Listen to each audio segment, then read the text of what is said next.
If you're seeing the GOG installation error E2, don't worry, because in this video I'm going to show you a simple step-by-step fix that can help you get your game installed properly. This is especially useful if the game is not launching from the launcher, if the install process gets stuck, or if GOG Galaxy is having trouble importing the game the normal way. Before we begin, if this tutorial helps you out, please take a second to hit the like button and subscribe for more easy software and gaming fixes just like this. Alright, let's get into it. The first thing you want to do is open your internet browser and go to your GOG library by visiting gog.com/account. Once you're signed in, you'll be taken to your account area where all of your owned games are listed. From here, look for the game that is giving you the installation error. Select that game so you can open its download options. Now, underneath the game page, you should see a section that says Download Offline Backup Game Installers. Click that option because this is where GOG provides the full setup files for manual installation.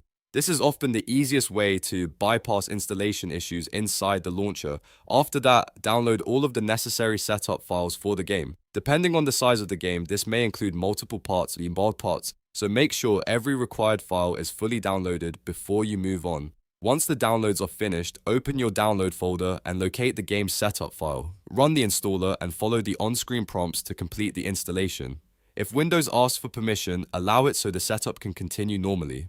Let the installation finish completely and don't interrupt it while files are being copied. After the setup is complete, go ahead and wait a moment. GOG Galaxy usually needs a little time to detect the newly installed game and import it into your installed view automatically. In most cases, once the launcher refreshes, the game will appear there and be ready to play. If it doesn't show up instantly, give it a few more moments and make sure GOG Galaxy is open and signed into the correct account, and that's it.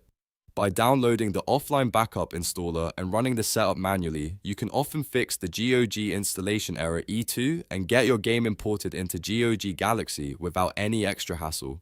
If this video helped, don't forget to like, subscribe, and turn on notifications for more quick troubleshooting guides. Thanks for watching, and I'll see you in the next one.